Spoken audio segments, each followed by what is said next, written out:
Welcome to another leveling up workshop. So in this workshop, what I want to talk about is green screen. So green screens are really good because it allows you to put your branding in the background and also do some pretty amazing things on the green screen. So if you've watched the lighting setup, and I highly suggest that you do, then your lights will be okay because they'll be on you and the green screen will be lit up nicely for you to what's called key out. We'll talk about keying out a bit later. So guys, like I'm saying, it's a good idea to use a green screen because it just means that your office can stay as your office. You don't need to do anything special with it. You know, you can leave stuff around and you put the green screen behind you and it hides all of that stuff. Now, I'm not saying you have to use a green screen, because if you've got a nice office behind you, you've got a good camera that's giving a bit of blur on the background, then that can look really nice as well. And also it will be sort of cleaner and easier to maintain. So if you are using your own office space and you're not using a green screen, I highly recommend that you have some sort of your logo in the background on the wall or something, or in a light, a neon light or something, just so that it looks cool and you've got your branding in there, because that's a big reason why we might want to use a green screen, because we want our branding inside of it like we do here at Zenler. So green screens, I've got one behind me. There's lots of different types on the internet. You can find the green screens on big stands. You can have one that connects behind your chair. I suggest you don't go for those cheaper, smaller ones, because they kind of move around a bit and it'll show the edges and it just doesn't look good. So if you're going to do it, you want a nice big green screen behind you. Now, I started with a smaller one, and I had to have it really close to the chair, so I got a longer one. My one's actually a pull-up one, so actually you can push it down and you can put it away really quickly, so it actually pulls up and down. So if I just show you now, if I just pull this down, you're going to see behind, you can see the office there, yeah. So you can see all that stuff in the background, which looks alright because I've got a nice lens that blurs the background. But that's how it works. So I can put it down, I can put it away. So let's just have a look at some green screen types that's just on Amazon that you could get and buy, and ones that maybe you should avoid. So we're going to look at that now. Okay, so green screen backdrop. I've just put green screen into Amazon. We're just going to search under that. Should give us a lot of different types. So these are pretty common, these ones here. You don't have to be that expensive. Some of them got stands behind them that you can pull up like this. This originally I had one like this, but it was just too cumbersome and got in the way to put it all together, and then it was just a pain to take it down.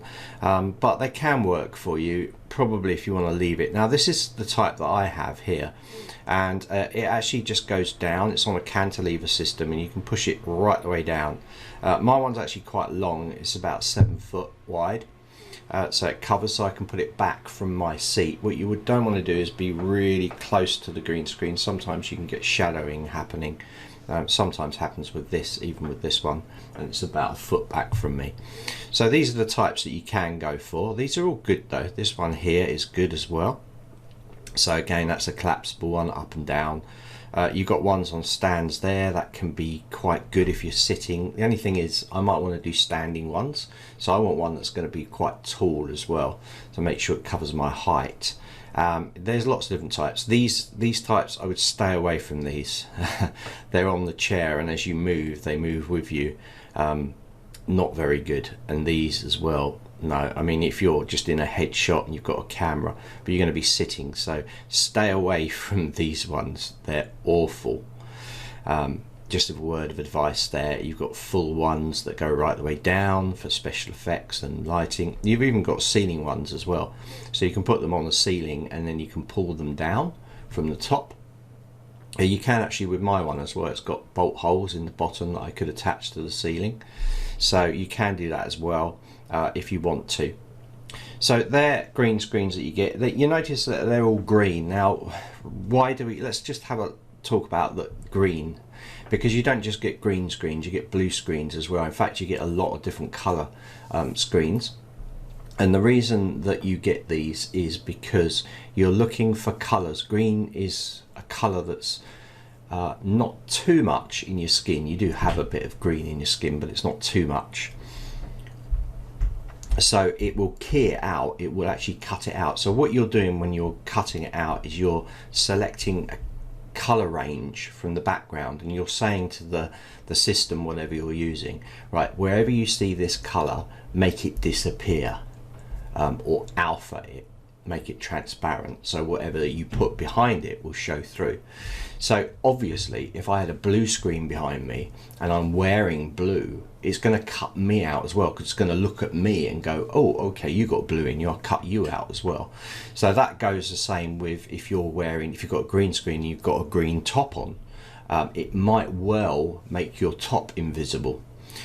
It can also happen with lighting. If lighting's coming at an angle and reflecting off the green screen and bouncing on the side of your face, it can cause a problem with that showing through as well. So when we say the green screen, blue screen, it's basically colors that are completely different to what you are. So sometimes people can use white, but you've got white in you, so you have to be a very tighter on the keying or the range of colors that will disappear, if that makes it clearer. So I'll be showing you that anyway, but green screens are really good because you can put all this stuff in the background. Okay, so what we have here is just a quick recording of me on a green screen. So I've got 2 tracks down here. This is in Camtasia, this is what I'm using to edit, but if you're using any kind of video editing program, you're going to have the ability, or you should have the ability, to be able to chroma key or key out using a green screen. So when you're buying one of these platforms, one of these apps for like Descript or whatever, just make sure that you have that ability if you're going to use a green screen inside that software that you're using. Okay, that's important to know, because not all do, or some of the free ones might charge you for that ability to be able to green screen. So I'm using Camtasia here, so we're going to look at green screening. So you can see I've got a little bit of the desk here. Now in Camtasia I can actually just move this in by holding the Alt key and dragging, that way I can clip it. And what you're going to see down here is the track. So if I move this away, I've just got a blue background. This is just so that you can see the key afterwards. I could change this if I wanted to whatever background I wanted, and I will do, in fact, when I've keyed out. But you can see me here, so the first thing I'm going to do is just crop out the bits of the green screen that haven't quite gone to the edge. This is what I generally do by default, and now I have a nice green to be able to key from. So inside Camtasia makes it really easy for you to select the key, where you can just go down to Visual Effects and scroll down to what says Remove Color. And if I get this and I click it with my left mouse button, I drag onto here, then by default nothing will happen. But over here on our options for this media, on this track, we have this Remove a Color. So when I click this here, it will open up a little box on my other monitor on the right hand side, and I use the little color picker, and I can actually pick that and bring that across. Let me just do a screenshot of that little area so it's really clear for you. So this is what I'm seeing on my other monitor when I click here. Okay, so what I do then is select here this little color picker. Okay, so let me do that now. Let's click here and picking that little color picker. It's going to give me a little color picker there. Notice that as I move the color picker, it's choosing different colors. This is the color you're going to use to key or make invisible. So I normally pick a mid color. Sometimes it takes a little bit of getting it right, but I normally pick, so that's the darkest green, that's the lightest green up here or here. So I want to be picking in the middle area. So I'm going to click there, and straight away we've got this cutout. But notice there's little bits going on here.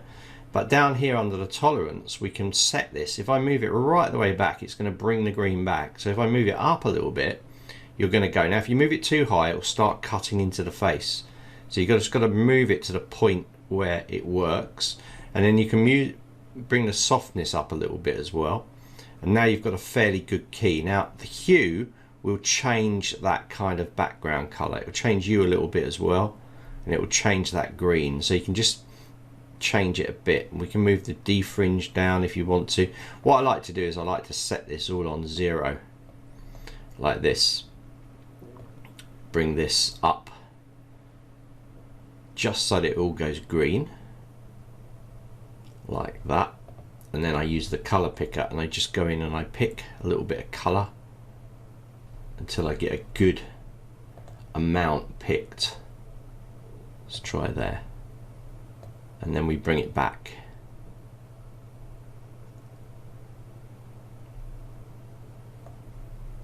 I do a little bit of softness on the edge, a little bit of hue cut there, and you can actually use this and you can move the little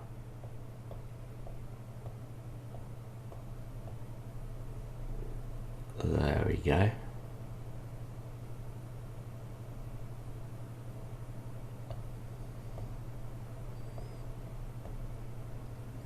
So you see you get that pull back, so it works nicely. If you want to reset it, guys, like I said, I just bring these back to 0, and then I just come in with the color picker and I drag something like that. That'll give me quite a good key there. So there we go. So I've now cut myself out. You can spend a bit more time with this if you want to.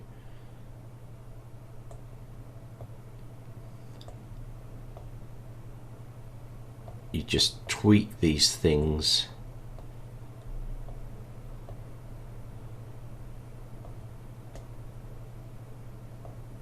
just until you get it right.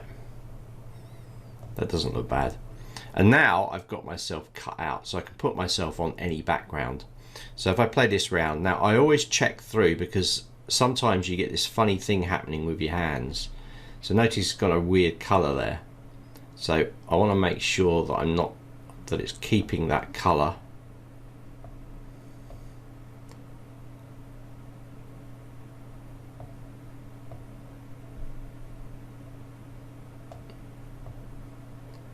That's pretty good. And you can play around with it till you get it right. There's a little bit cutting off there, but you want to get it so it's nice and clean and you haven't got any stuff showing through.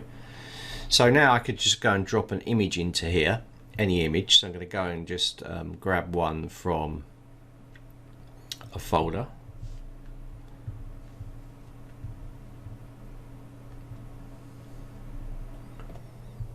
Let's go and drag one of these. Let's choose the leveling up one here.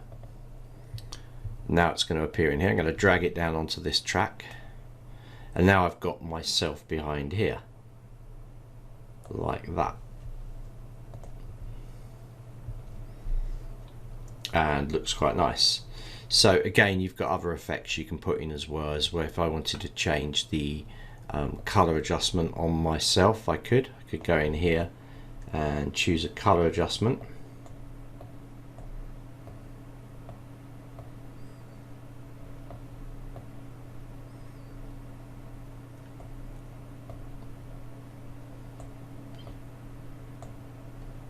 Just to match it a bit more with what's going on, and there we go. So you can see we can put the branding in there, we can change these things. Now what I want to talk about now is what you definitely do not want to do. So what I'm going to do is I'm going to do a recording inside of Zoom now, because lots of programs have this ability, especially you'll probably find this with a phone as well. You have this ability to be able to not use any green screen, and then it gives you, and then you can put a background in on Zoom. The problem with that is you get what's called popping. So you're going to get like little bits like popping out your head and your arm, because it's not one color. So as you move around, there'll be like boop, boop, boop, boop. And really do not do that. I'd rather see just your office, your background, than you try to not use a green screen and just try and get Zoom to put a background behind you. It just looks horrendous with this popping happening, and you see it all the time. I'm going to give you an example of it. I'm going to go on there and try and do it myself with my Zoom camera and see if I can get some popping happening. So we'll look at that in a second, but that's how we can do it. So most programs, you can key out colors. okay, in that program. So what you're looking for here is making sure that it can do chroma keying or keying. These are the two words you need to look at when you're looking at editing programs for that. But we're now going to jump into Zoom, and we're going to use that false green screen type effect behind you to show you the popping, and then show you it with a green screen, as it looks so much better. So as you can see, I've got this artificial background. I haven't got a green screen behind me. So if I do things like this, you can kind of see the background coming in. Do you see that? And you get, it's not too bad, this one, but you get this popping happening. So it's like, if I move my head quite quickly here, you can see this kind of popping.